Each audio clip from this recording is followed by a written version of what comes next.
அன்பானவர்களே, ஆண்டவரும் இரட்சகருமான இயேசு கிறிஸ்துவின் விளையாட பெற்ற நாமத்திலே உங்களை வாழ்த்துகிறேன்.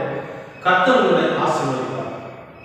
இன்றைய நாளுக்காக கர்த்தர் நமக்கு கொடுத்திருக்கிற வார்த்தை 1 யோவான் 4ஆம் அதிகாரம் 6, 7, 8 3 வசனங்கள். நாங்கள் தேவனால் உண்டானவர்கள், தேவனை அறிந்தவன் எங்களுக்கு செவி கொடுக்கிறார். தேவனால் உண்டாயிராதவன் எங்களுக்கு செவி கொடுக்கிறதில்லை. இதனாலே சத்திய ஆவி இன்னதென்றும் வஞ்சக ஆவி இன்னதென்றும் அறிந்திருக்கிறோம். பிரியமானவர்களே, ஒருவரில் ஒருவர் அன்பாயிருக்க கடவுள். ஏனெனில் அன்பு தேவனால் உண்டாயிருக்கிறது. அன்புள்ள எவனும் தேவனால் பிறந்து அவரை அறிந்திருக்கிறார். அன்பில்லாதவன் தேவனை அறியான், தேவன் அன்பாகவே இருக்கிறார். அன்பானவர்களே, அற்புதமான ஒரு வாசகத்தை தான் இந்த இம்மானுவேலர் நமக்கு நினைப்பூட்டுகிறார். அதாவது யோவான் எழுதுகிறார். என்ன எழுதுறாருன்னா, நாங்கள் தேவனால் உண்டானவர்கள். தன்னை குறித்து சொல்லுகிறார், நாங்கள் தேவனால் உண்டாயிருக்கிறோம். அது மட்டும் இல்ல, தேவனை அறிந்தவன் எங்களுக்கு செவி கொடுக்கிறான். நாங்கள் தேவனால் உண்டாயிருக்கிறதுனால கடவுளை அறிந்திருக்கிறவன் யாரோ, இயேசு கிறிஸ்து இன்னார் என்று அறிந்திருக்கிறவன் யாரோ அவன் எங்களுக்கு செவி கொடுக்கிறான் அப்படின்னு சொல்றாரு. அப்ப கடவுளுடைய பிள்ளைகளாக கடவுளுடைய சுவிசேஷத்தை அறிவித்துக் கொண்டிருக்கிற, கடவுளுடைய சுவிசேஷங்களுடைய வார்த்தைக்கு கடவுளால் பிறந்தவன், கடவுளை அறிந்திருக்கிறவன் செவி கொடுக்கிறான். மத்தவன் கொடுக்கிறது அதனால என்ன பேசிட்டு போறாரு, ஒரு மாதிரி கத்திட்டு போறாரு அப்படிங்கிற மாதிரி சில பேர் அசட்டை பண்ணிட்டு போயிடுவாங்க. ஆனா கூர்ந்து கவனித்து செவி கொடுத்து கேட்கிறவன் யாருன்னா தேவனை அறிந்திருக்கிறவன் அப்படிங்கிறார். தேவனால் உண்டாகிறாமல் எங்களுக்கு செவி கொடுக்கிறதில்லை. அப்ப கர்த்தருடைய வார்த்தையை கவனமா எவன் கேட்கிறதில்லையோ அவன் தேவனை அறியாமல், கடவுளை பத்தி அவனுக்கு தெரியாது. ஏன்னா அவன் இந்த உலகத்துல உலக வாழ்க்கை வாழ்ந்துட்டு இருக்கிறான். விசுவாசம் அவனை ஆண்டு கொண்டு இருக்கிறபடினால கடவுளுடைய வார்த்தை என்னதென்று அவன் அறியாது இருக்கிறான். கடவுள் யார் என்றும் அவன் அறியாது இருக்கிறான். இயேசு கிறிஸ்து இன்னார் என்று அவன் அறியாது இருக்கிறான். அந்த அறியாமல் இருந்ததினாலே அவன் கர்த்தருடைய வார்த்தைக்கு செவி கொடுக்கிறது இல்லை. அப்படி சொல்றாரு, இதனால் சத்திய ஆவி என்னதென்றும் வஞ்சக ஆவி என்னதென்றும் அறிந்திருக்கிறோம். எங்களுக்கு இப்ப ரெண்டுக்கான வித்தியாசம் தெரியுது. சத்திய ஆவி ஒரு மனிதனிடத்துல அவன் கர்த்தருடைய வார்த்தையை கேட்கிற விதத்தில் இருந்து அவனிடத்துல கர்த்தருடைய ஆவி இருக்கு, பரிசுத்த ஆவியாக இருக்கிறாரு. சத்தியத்தை வழிநடத்துகிற, சத்தியத்தை விரும்புகிற, சத்தியத்தின் ஆவி அவனிடத்துல இருக்குது அப்படிங்கிறது என்னால் உணர முடியுது. இந்த கர்த்தருடைய வார்த்தையை கேட்காம கர்த்தரை அறியாமல் போகிறான் பார்த்தீங்களா, அவனிடத்துல வஞ்சகத்தின் ஆவி இருக்கிறது என்று ஆவியை வேறு விரித்து பார்க்கக்கூடிய அளவுக்கு கர்த்தர் எங்களுக்கு ஞானத்தை கொடுத்திருக்கிறாரு. நாங்க மிக சுலபமாக அதை கண்டுபிடித்துக் கொள்கிறோம் அப்படிங்கிறது.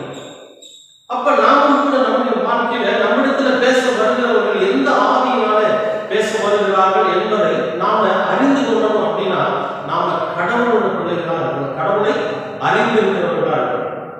அப்ப இயேசு கிறிஸ்து இன்னார் என்று நாம் அறிந்திருக்கிறோமே ஆனால் அவருடைய வார்த்தைகள் நம்முடைய இருதயத்திலே நிலைநிறும். அப்ப யார் யார் எப்படி பேசுவாங்க, யார் யார் எப்படி பழகுவாங்க, யார் நம்மிடத்துல எப்படி அணுகுமுறை, அவர்களுடைய அணுகுமுறை எப்படி இருக்கும் என்பதை குறித்து நாம அவர்கள் இன்னார் என்று நாம் அறிந்து கொள்ள முடியும். அவர்களுக்குள்ள இருக்கிற ஆவி இப்படிப்பட்ட ஆவி என்று அறிந்து கொள்ள முடியும். சிலர் பாத்தீங்கன்னா நம்ம எப்பயும் போல நம்ம பேசுவாங்க, சகஜமா பேசுவாங்க, நம்மளை தூக்கி உயர்த்தி பிடிச்சாலும் பேச மாட்டாங்க, கேஷுவலா பேசுவாங்க. என்ன தம்பி எப்படி இருக்கிறீங்க, என்ன பிரதர் எப்படி இருக்கிறீங்க, ஆனா எப்படி இருக்கிறீங்க, இப்படி எல்லாம் நம்ம கேஷுவலா எப்படி நம்ம பேசணும் அந்த மாதிரி பேசுவாங்க.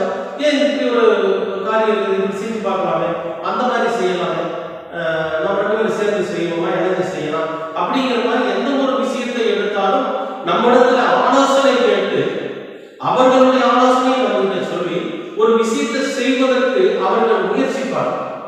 இவங்க யாருன்னு கேட்டீங்கன்னா அவங்களிடத்தில் இருக்கிறத நமக்கு போதிக்கிறதாகவும் நம்மிடத்துல இருப்பதை அவர்கள் கற்றுக்கொள்வதற்காகவும் இப்படிப்பட்ட காரியத்தை அவங்க செய்வாங்க. அப்ப அவர்கள் யார் அப்படின்னா நமக்கு தெரியாத விஷயத்தை அவங்க நமக்கு கற்றுக் கொடுக்கணும், அவங்களுக்கு தெரியாத விஷயத்தை நம்ம இடத்துல இருந்து கற்றுக்கொள்வதும், ரெண்டு பேருக்கு தெரியாத விஷயத்தை வேதத்திலிருந்து கற்றுக்கொள்ளக்கூடியதாகவும் அப்படிப்பட்ட ஆவியோடு அவர்கள் வருகிறார்கள் என்று சொன்னால் அவர் சத்திய ஆவியோடு வருகிறார். அப்போ வஞ்சகத்தின் ஆவியை நம்ம யாருன்னா நம்ம தூக்கி பிடிப்போம். நீங்க மட்டும் இல்லைன்னு வச்சுக்க இந்த காரியம் நடக்கவே நடக்குது. நீங்க தான் இதை செய்யறதுக்கு சரியான எவ்வளவு செலவானாலும் பரவாயில்ல. பக்கத்துல சொல்லுவாங்க பாருங்க, இதுக்கு எவ்வளவு செலவானாலும் போதும் செஞ்சுருவார். அவர் சாதாரணமா நீங்க நினைக்காதீங்க. அவர் எப்படிப்பட்டவர் அப்படிங்கிறது உங்களுக்கு தெரியாது. அவர் மகாபெரிய ஆளுங்க, கடவுளுடைய அவர் நேரடியாக பேசக்கூடியவங்க. இப்படி எல்லாம் நம்மை ஒருவன் தூக்கி பிடிக்கிறான் என்று சொன்னால் அவன் வஞ்சகத்தின் ஆவியை நம்மளோட பேசுகிறான் என்றார். அப்ப நம்ம இடத்துல ஒருவர் அணுகுகிற போதே, நம்ம இடத்துல அவர் பேச துவங்குகிற போதே அவரிடத்தில் இருப்பது இப்படிப்பட்ட ஆவிதான் என்பதை உணர்ந்து கொள்ளக்கூடிய, அறிந்து கொள்ளக்கூடிய ஞானத்தை கர்த்தர் நமக்கு தருவார். எப்போ நாம கடவுளோட பிள்ளைகளாக இருக்கிறோம். அதனாலதான் யோவான் நீங்க சொல்ற, நாங்கள் தேவனால் உண்டானவர்கள். எவ்வளவு பெரிய ஒரு பாக்கியமான வார்த்தை. அப்ப நாமும் கூட நம்மை அப்படி சொல்லிக்கலாம். என்னன்னு, நாங்கள் தேவனால் உண்டாகி இருக்கிறோம். எப்ப சொல்ல முடியாத வார்த்தை அப்படின்னா, தேவன் நம்மை அவருடைய பிள்ளைகளாக ஏற்றுக்கொண்டதற்கு பிறகு, என் நாமத்தில் விசுவாசம் உள்ளவர்களால் என்னை ஏற்றுக்கொண்டவர்கள் எத்தனை பேர்களோ அத்தனை பேர்களும் அவருக்கு பிள்ளைகளாக படிக்க தேவன் அனுப்புவார். அப்ப இயேசு கிறிஸ்து என்ற நாமத்துல முழுமையான நம்பிக்கை வச்சு அதை ஏற்றுக்கொண்டு நம்முடைய வாழ்க்கையில அவரை முன்மாதிரியாக வைத்து நாம் வாழ்கிற போது நிச்சயமாகவே நாம் தேவனோட பிள்ளைகளாக இருக்க முடியும். நம்மிடத்துல அணுகுகிறவர்களிடத்துல என்ன ஆவி இருக்கிறது என்பதை நாம் உணர முடியும். அப்புறம் ஒரு அறிஞர் சொல்றாங்க, பிரியமானவர்களே, ஒருவரில் ஒருவர் அன்பாய் இருக்க கடவுள். ஏனெனில் அன்பு தேவனால் உண்டாகி இருக்கிறது. அன்புள்ள எவனும் தேவனால் பிறந்து அவரை அறிந்திருக்கிறார். அப்ப கடவுளோட பிள்ளைகளுக்கு என்ன ஒரு ஐடென்டிஃபிகேஷன். ஒரு இடத்துல வேலை செய்யணும், அந்த இடத்துல வேலை செய்யறதுக்காக ஒரு ஐடி கார்டு கொடுத்தாங்க. இந்த ஐடென்டிஃபிகேஷன் வச்சுதான் இவரு இங்க வேலை செய்யறாரு அப்படிங்கிறத கண்டுபிடிக்க முடியும். ஒரு ஆதார் கார்டு நமக்கு கொடுத்தாங்க.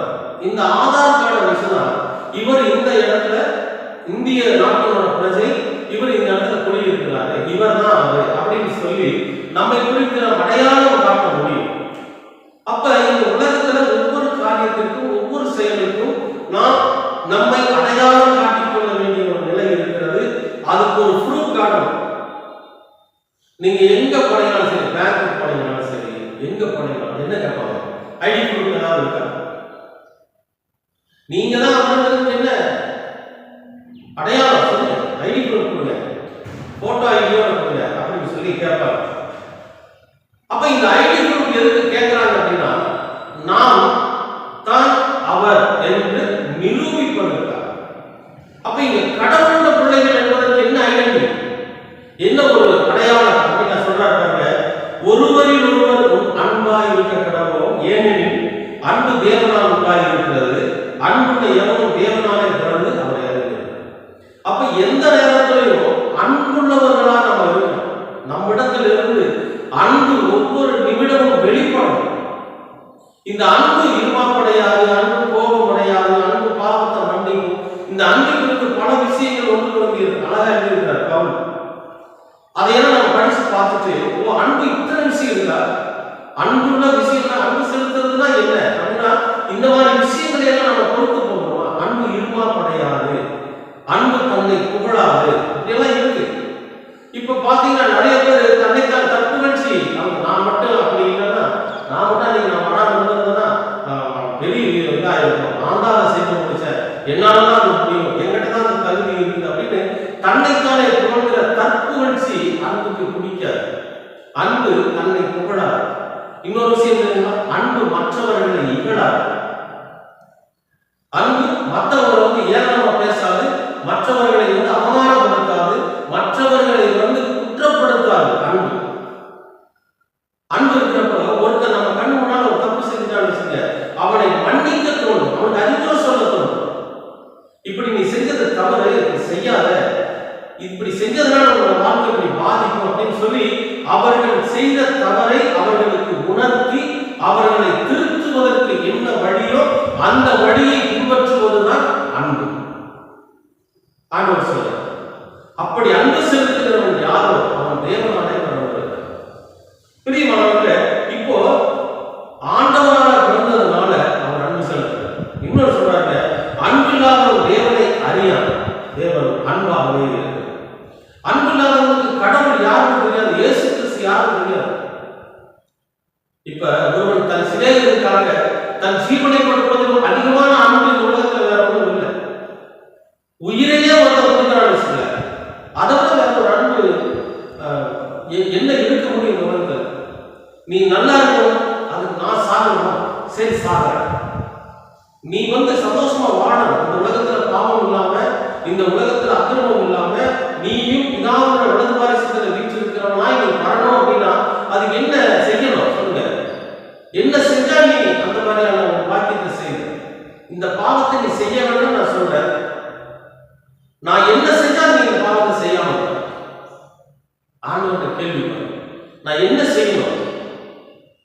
நான் என்ன செஞ்சா நீங்க இந்த பாவத்தை செய்யாம இருப்பீங்க? நான் என்ன செஞ்சா, நான் எதை விட்டு கொடுத்தா நீங்க இந்த மீறுதலுக்கு உட்படாம இருப்பீங்க அப்படின்னு சொல்லி இயேசு கிறிஸ்து கேட்கிறப்ப அங்க அவருக்கு கிடைத்த பதில் என்னன்னு கேட்டீங்கன்னா, அவர் ஜீவனை கொடுத்தால் தான் மற்றவர்கள் மனமாற்றம் அடைவார்கள் என்பது அவருக்கு கிடைத்திருக்கிற பதில். இயேசு கிறிஸ்துக்கு கிடைச்சிருக்கிற பதில் இந்த கேள்வி பார்த்தீங்கன்னா, அவர் என்ன செஞ்சா இந்த பாவத்திலிருந்து நீங்க மீட்டெடுக்கப்படுவீங்க? இயேசு கிறிஸ்து என்ன செஞ்சாருன்னா நாம பாவத்தை செய்யாம இருக்கோம். இயேசு கிறிஸ்து என்ன செஞ்சா நாம மனம் திரும்பினவர்களாக இருப்போம். இயேசு கிறிஸ்து என்ன செஞ்சா நாம பாவத்தை அறிக்கை பண்ணவர்களாக இருப்போம் என்கிற கேள்விக்கு அவருக்கு கிடைத்த பதில் என்னவென்றால், அதற்கு நீங்க சாகணும், அதுக்கு நீங்க ஜீவனை விடணும், நீங்க பாடுபடணும், எங்களுக்காக நீங்க ரத்தம் சிந்தி அவமானப்பட்டு நீங்க கொடுமைப்படுத்தப்பட்டு சாகணும், அப்படி செத்தாதான் நாங்க மாறணும் அப்படிங்கிற இந்த மனிதர்கள் மாறுவார்கள் என்கிற பதில் தான் அவருக்கு கிடைத்திருக்கிறது. அவன் திருந்தனா என்ன திருந்தாட்டி எனக்கு என்ன? அவன் திருந்தனா என்ன திருந்தாட்டி எனக்கு என்ன? நான் சொல்லக்கூடிய அறிவுரையை சொல்லிட்டேன். அவன் திருந்தனா திருந்தாட்டி போனான். மற்றவர்களுக்கும் இயேசு கிறிஸ்துவுக்குள்ள வித்தியாசம் இருந்தான். இயேசு கிறிஸ்துவுக்கும் மற்றவர்களுக்கும் உள்ள வித்தியாசம் என்னன்னா, மற்றவர்கள் அறிவுரை சொல்லுவாங்க, மற்றவர்கள் நம்மை நல்வழிப்படுத்துவதற்கு முயற்சி படுத்துவாங்க. நாம அதுல அவர்களுடைய வார்த்தைக்கு கீழ்ப்படியல அப்படிங்கிற பட்சத்துல, அவர்களுடைய வழியில நாம் நடக்கவில்லை என்கிற பட்சத்துல நீ எப்படியோ சொல்லி விட்டுட்டு போயிடுவாங்க. ஆனா இந்த இயேசு கிறிஸ்து அப்படி அல்ல. இவருடைய அன்பு எப்படிப்பட்டதுன்னா, அதற்காக அவர் தன் ஜீவனையை கொடுக்க வேண்டும் என்கிற நிலை வந்த போது கூட அதற்கும் சம்மதித்து தன் ஜீவனையை கொடுத்திருக்கிற ஒரு எக்ஸ்ட்ரீம் உயர்ந்த அன்பு. அப்படிப்பட்ட அன்பை நமக்கு கொடுத்தவர் தான் இயேசு கிறிஸ்து. அவரை பின்பற்றுகிற நாம் எப்படி இருக்கணும் அப்படின்னு அவர் சொல்றாங்க, நீங்கள் தேவனால் உண்டாயிருக்க வேண்டும் என்று சொன்னால் நீங்கள் அன்பாக இருக்க வேண்டும். அப்ப இந்த அன்புதான் நாம கிறிஸ்தவர்கள் என்பதற்கு ஒரு அடையாளம். இந்த அன்புதான் நாம் கிறிஸ்தவர்கள் என்பதற்கு ஒரு அடையாள அட்டை. இந்த அன்புதான் நம்ம கையில் பேசு. இங்க சொல்றாங்க, நாங்கள் தேவனாலே உண்டானவர்கள். எதை வச்சு சொன்னார்? அன்பின் மிகுதியில் சொல்றார். கர்த்தரோட பிள்ளைகள் அப்படிங்கிறத சொல்றார். அவர் அன்பிலே இயேசு கிறிஸ்துவை பின்பற்றுகிறவர்களை கூட இருந்ததினாலே அவருடைய சீசன் சொல்றார். அப்ப நம்மையும் அப்படியே வாழ வேண்டும் என்று அவர் கற்றுக் கொடுத்தார். என்னங்க, நீங்களும் அப்படித்தான் இருக்கணும். ஏன்னா பிதாவாகிய தேவன் என்ன பண்ணாரு? தம்முடைய ஒரே பேரான குமாரனாலே நாம் பிழைக்கும்படிக்கு தேவன் அவரை இந்த உலகத்திலே அனுப்பினதினாலே தேவன் நம்மை வைத்த அன்பு வெளிப்பட்டது. அப்ப பிதாவாகிய தேவன் நம்மை வச்சிருக்கிற அன்பு எப்படிப்பட்டதா இருக்கும்? தான் சொந்த குமாரனையே கொடுக்கணும், உன் பையன் தான் கொடுக்கணும்னா சரிங்க, அவரு தன் ஜீவனை கொடுக்கணும்னு சொன்னப்ப சரிங்க இவன். இது எப்படி பாருங்க, ஒரு தெய்வாதீனமான ஒரு விஷயங்கள் எப்படி இருக்கு பாருங்க, அன்பின் மீது எப்படி இருக்கு பாருங்க. தகப்பங்கிட்ட கேட்கிறாங்க, பிதாகிட்ட கேட்கிறாங்க, எங்களுடைய வாழ்க்கையில மாற்றம் வர வேண்டும் சொன்னால், எங்கள் மீது அன்பு செலுத்துவது உண்மையானால் நீங்க உங்க மகனை எங்களுக்கு பலியா கொடுக்கணும்னு சொன்னா சரிங்கிறாரு. நான் உங்க மேல அதிகமான அன்பு வச்சிருக்கிறது சரிங்கிறாரு. அவரோட மகனாகி இயேசு கிறிஸ்து கிட்ட கேட்கிறாங்க, நீங்க தான் சாகணும்னு சொல்றப்ப சரின்னு சொல்றாரு. அப்ப இந்த அன்பை நீங்க ஏதோ ஒப்பிட முடியும்?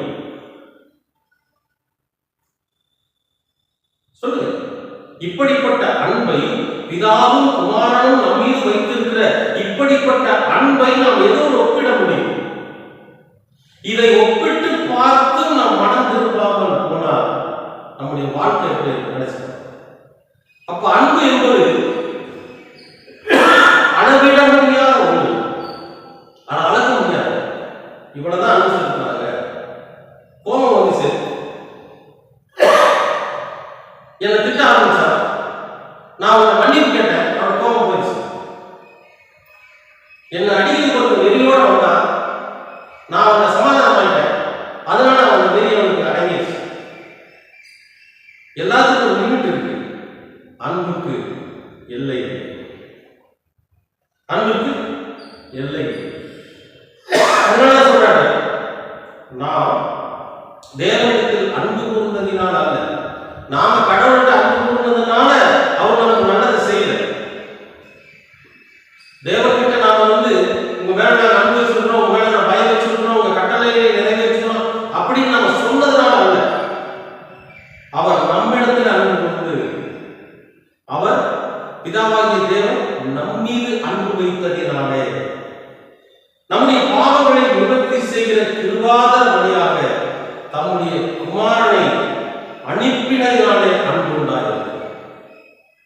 அப்போ ஒரு அன்புடைய ஒரு உயர்ந்த நிலை என்ன, அன்புடைய ஒரு உயர்ந்த ஸ்தானம் என்ன, அன்புக்கு எல்லையே கிடையாது அப்படிங்கிற அந்த உத்தமத்தை இந்த பூமிக்கு விளக்கி காண்பித்தவர் தான் ஆண்டவராகிய இயேசு கிறிஸ்து. அன்பானவர்களே, அப்படிப்பட்ட கிறிஸ்துவை பின்பற்றுகிற நாம் எப்படிப்பட்டவர்களாக இருக்கிறோம்? எப்படிப்பட்டவர்களாக அந்த உலகத்தில் வாழ, எதை நாம் அவருக்கு நன்றி கடனாக கொடுக்க முடியும்? அன்பானவர்களே, தயவு செய்து சிந்திச்சு பாருங்க. கிறிஸ்தவம் என்பது ஒரு எளிமையான வாழ்க்கை, அது ரொம்ப கடினமானதெல்லாம் கிடையாது. இந்த இம்மானுவேலர் நமக்கு கற்றுக் கொடுக்கிற இந்த வார்த்தைகளை நாம் அனுதினமும் உள்வாங்குகிற போது மிகவும் எளிமையாக இருக்கும் கிறிஸ்தவ வாழ்க்கை. இயேசு கிறிஸ்துவை ஏற்றுக்கொண்டதற்கு பிறகு இந்த உலக வாழ்க்கை நமக்கு ரொம்பவும் எளிமையானது. அந்த வாழ்க்கை வாழ கற்றுக்கொள்ளும். இம்மானுவேலர் நமக்கு கற்றுக் கொடுக்கிற இந்த வார்த்தையை நிமித்தம் யோவான் 14:26 சொன்னபடி பரிசுத்த ஆவியானவருக்கு இடம் கொடுங்க, அவர் நமக்கு போதிப்பார். போதிக்கிறது மட்டுமில்லை, இயேசு கிறிஸ்து சொன்ன அந்த வார்த்தைகளை நமக்கு நினைவூட்டுவார். அப்ப இந்த வேதத்தில் இருக்கக்கூடிய இம்மானுவேலர் நமக்கு எதையெல்லாம் போதித்திருக்கிறாரோ, கற்றுக் கொடுத்திருக்கிறாரோ, இந்த வார்த்தைகளை நம்ம மறந்து போயிருந்தால் கூட பரிசுத்த ஆவியானவர் நமக்கு நினைவூட்டி, இயேசு கிறிஸ்து எவ்வளவு அன்பா இருந்தாரு, பிதாவாகிய தேவன் எவ்வளவு அன்பா இருந்தாரு, நீங்களும் அப்படித்தான் இருக்கணும்னு சொல்லி நமக்கு போதித்து, நம்மை தேற்றி, நம்மை நல்வழிப்படுத்துகிற அற்புதமான தேவனுடைய ஆண்டு. பிரியமானவர்களே, அன்பு செலுத்துங்க, அரவணைங்க, யாருக்கும் சண்டை கூடாது, எல்லோரும் சகோதரர், சகோதரத்துவத்தை வளர்த்து தாண்டோடித்தனமா நாம இருக்கிறதுக்கு அல்ல, இயேசுவை பின்பற்றுவோம். நாம் அவரை போலவே வாழ்வோம், அவரை போலவே உலகத்தில் ஜீவிப்பதற்காகத்தான் கர்த்தர் நம்மை உண்டாக்கி இருக்கிறார். அப்ப நமக்கு இருக்கிற ஒரே ஒரு அடையாளம் அன்பு தான். இந்த அன்பு செலுத்துங்க, அடையாளப்படுத்துங்க, கிறிஸ்துவை மகிமைப்படுத்துங்க. கிறிஸ்துவன் என்ற அடையாளத்தோடு நீங்க வாழலாம். கர்த்தர் உங்களை ஆசீர்வதிக்கும். அன்பின் பரலோக பிதாவே, அருமையான நல்ல இந்த நாளுக்காக நன்றி. யோவான் சொன்னது போல அவர்கள் தேவனால் உண்டாயிருக்கிறார்கள், தேவன் அன்பாயிருக்கிறார் என்ற வார்த்தையை முன்வைத்து நாங்களும் உம்முடைய பிள்ளைகளாக இந்த உலகத்திலே முன்பெடுத்து அன்பை வெளிப்படுத்துகிற, நீர் எங்களுக்கு கற்றுக் கொடுத்திருக்கிற அந்த அன்பை வெளிப்படுத்துகிற பிள்ளைகளாக நாங்கள் இந்த பூமியில வாழ்ந்து மற்றவர்கள் மீது அன்பு செலுத்தி, அன்பை வெளிப்படுத்தி, என் ஆண்டவர் எங்களோடு கூட இருக்கிறார் என்கிற அந்த அடையாளத்தை இந்த உலகத்தில் காண்பித்து நாங்கள் ஜீவிப்பதற்கு கர்த்தர் எங்களுக்கு கிருபை பாராட்டுகிறார். உம்முடைய திருக்குமாரனாகிய இயேசு கிறிஸ்து இந்த பூமியில வந்தபோது அவர் எங்களுக்காக எவ்வளவு அதிகமான அன்பை செலுத்த முடியுமோ எல்லை கடந்த ஒரு அன்பை எங்கள் மீது அவர் வைத்ததற்காக நமக்கு நன்றி ஆண்டவரே. நீர் எப்பொழுதும் எங்களை வழிநடத்துகிறீர்கள். நாங்கள் கெட்டு அழிவது ஒரு நாளும் உங்களுடைய விருப்பத்திற்கு அல்ல. நீங்கள் விரும்புவதும் கிடையாது. நாங்கள் மனம் விரும்பி நல்ல வாழ்க்கை வாழ நீர் எங்களுடைய திருக்குமரனையே வழிபடுத்திருக்கிறேன், கிருபாதம் வழிபடுத்திருக்கிறேன். அதற்காக உங்களுக்கு நன்றி ஆண்டவரே. நாங்களும் நல்வழிப்பட கிருபை பாராட்டு. இந்த வேண்டுதலையும் உம்முடைய திருக்குமரனாம் இயேசு கிறிஸ்துவின் வழியாய் ஏறெடுக்கிறோம். நல்ல ஆமென்.